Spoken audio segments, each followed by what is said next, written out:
Mnamo tarehe 22 Novemba mwaka 1963, rais kijana na machachari wa Marekani aitwaye John F. Kennedy anapigwa risasi na kuuawa huko Dallas, Texas, akiwa kwenye ziara yake. Tukio hili lililotokea mbele ya maelfu ya watu linabaki kuwa tukio la kukumbukwa katika historia ya marais nchini Marekani. Licha ya zaidi ya miaka 60 kupita, tukio hili linabaki kuwa maarufu kuhusiana na usalama wa marais wa Marekani. Lakini je, unafahamu kwamba janga hili halikuwa tukio la kwanza la kuhuzunisha katika familia ya kina Kennedy? Hii ni familia maarufu zaidi katika siasa za Marekani. Wanachama wa familia hii wamekuwa wakikumbwa na majanga ambayo yamefanya watu kuyapa jina laana ya familia ya Kennedy, kwani ni matukio yanayoonekana kutokuwa ya kawaida, na hii ni kwa sababu wengi wao wamekuwa wakifa kwenye matukio ya kipekee, kuanzia ajali za ndege, mauaji, kujioverdose dawa za kulevya hadi magonjwa ya ukichaa. Hivyo leo wacha ni kuchukua katika vifo na majanga ya wanafamilia hawa, kisha wewe mwenyewe utaniambia katika sehemu ya comment, hii ni laana au la. Uhali gani mtazamaji wangu?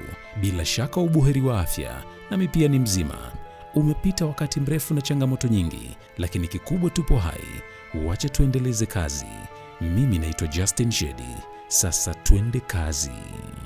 Namba 1, Rosemary Kennedy. Rosemary alikuwa dada wa rais wa John F. Kennedy na binti mkubwa katika familia yao. Wakati wa kuzaliwa kwake, aliaminika kukumbwa na tatizo la upungufu wa hewa. Hili lilimfanya kushindwa kufikia hatua za ukuaji kama ilivyo kwa watoto wengine wa umri wake. Familia yake ilimpeleka kwenye shule za watu wenye ulemavu wa kiakili na kuhakikisha kuwa anapata muda wa uangalizi wa ziada. Alipofika miaka yake 20, Rosemary alianza kupata mabadiliko makali ya hisia pamoja na kupatwa na degedege. Jambo hili lilifanya ugonjwa wake wa akili kuwa mgumu zaidi kufichika. Baba yake ambaye ni Joseph Kennedy Sr. aliamua kumfanyia njia mpya ya upasuaji wa majaribio iliyojulikana kama lobotomy, na alifanya hivyo bila kuwajulisha wanafamilia wengine mpaka upasuaji huo ulipokwisha kufanyika. Alikuwa na nia njema tu ya kumsaidia binti yake, lakini matokeo yalikuja kuwa mabaya, kwani mambo hayakwenda vizuri. Upasuaji huo ulifanyika vibaya, ukamwacha Rosemary akiwa na uwezo wa kiakili sawa na mtoto wa miaka 2, na ukumbuke yeye alikuwa katika miaka yake 20.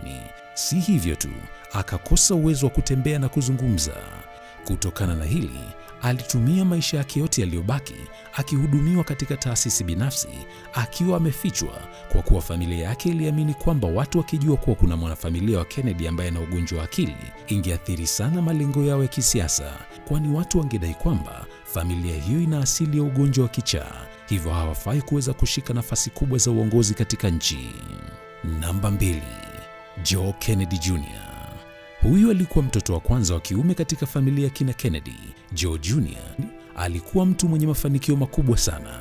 Baba yake alikuwa na matumaini kwamba siku moja Joe angekuwa rais wa Marekani, na tayari alikuwa ameanza safari yake ya kisiasa wakati Marekani inaingia katika vita ya pili ya dunia. Aliandikishwa katika jeshi la hifadhi ya wanamaji la Marekani la US Navy Reserve mnamo Juni mwaka 1941 na akapewa mafunzo ya kuwa rubani wa ndege za kivita kabla ya kutumwa Uingereza. Baada ya kukamilisha misheni 25 za kivita, alijitolea katika majukumu yaliyofahamika kama Operation Aphrodite na Operation Anvil. Katika mojawapo ya misheni hizo, mnamo Agosti mwaka 1944, bomu lililokuwa limebebwa kwenye ndege yake lililipuka kabla ya wakati wake wakiwa angani na kumuua Joe pamoja na rubani mwenza papo hapo. Joe Kennedy Jr. alikuwa na umri wa miaka 29 tu alipopoteza uhai. Namba 3, Kathleen Kennedy. Kathleen pia anaingia katika orodha hii kutokana na yaliyomfika mwaka 1948. Mrembo huyo alipewa jina la utani la Kick kutokana na uchangamfu wake. Wakati fulani mwaka 1948 alipanga safari ya kumtembelea baba yake aliyekuwa jijini Paris nchini Ufaransa ili kumshawishi kuwa mchumba wake mpya aliyeitwa Lord Fitzwilliam, ambaye alikuwa na muda mfupi tu tangu atalakiane na mke wake, alikuwa chaguo sahihi kwake.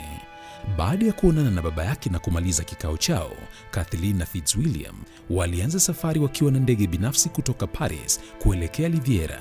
Wakiwa njiani, walikumbwa na dhoruba iliyosababisha mtikisiko mkali wa ndege. Ghafla ndege ikaanza kubadilisha uelekeo na kuelekea chini, na ndani ya sekunde kadhaa ilianguka chini kabisa.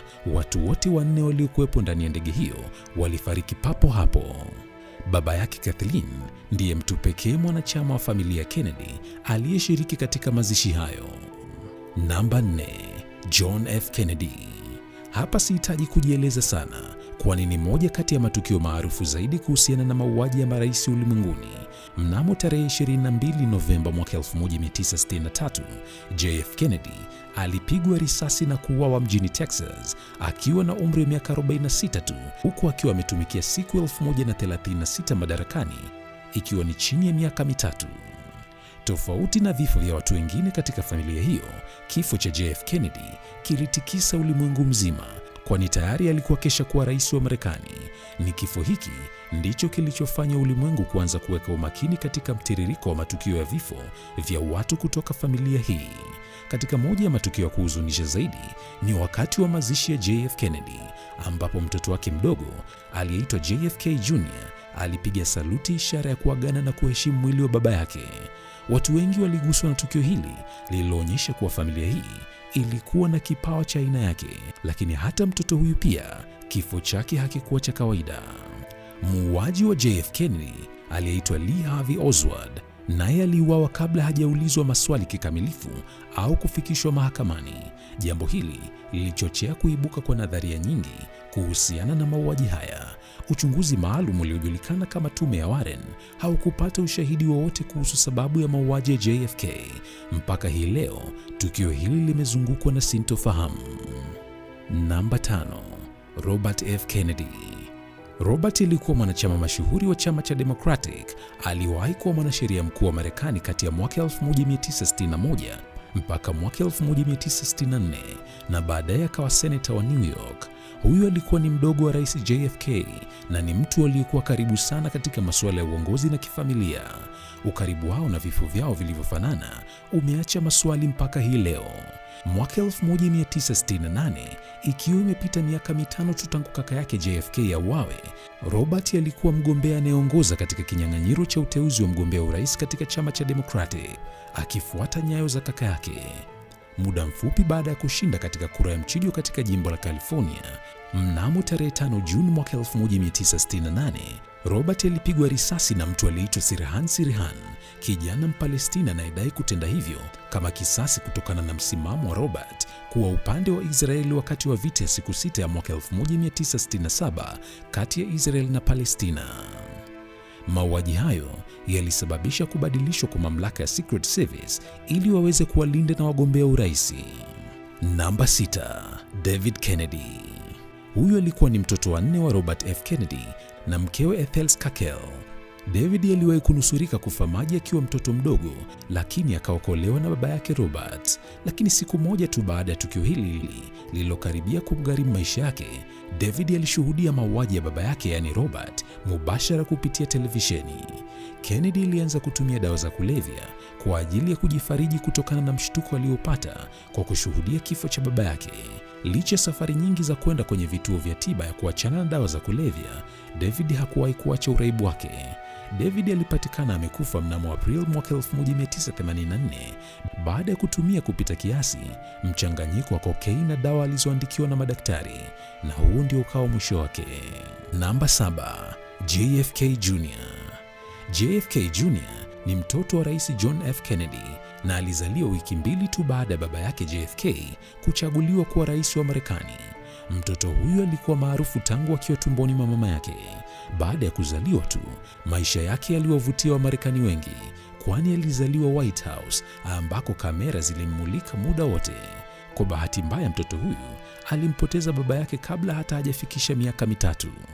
Tangu hapo maisha yake yamekuwa kwenye vyombo vya habari, huku wengi wakifuatilia hatua zake kujua lini ataingia katika siasa. Lakini kijana huyu alikuwa tofauti, kwani licha ya kupendwa sana na watu, alionekana kupenda maisha ya kawaida tofauti na kina Kennedy wengine.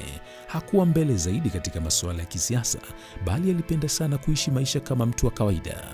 Licha ya kujitenga katika namna hiyo, haikuweza kumsaidia kujitenga na laana inayotafuna familia hiyo. Mwaka 1999, wakati akifanya kazi kama mwanasheria mwenye mafanikio makubwa huko New York, JFK Jr. aliruka na ndege kutoka New Jersey kwenda Massachusetts kupitia Martha's Vineyard ili kuhudhuria harusi ya kifamilia pamoja na mkewe Caroline, wakiwa pamoja na dada wa mkewe.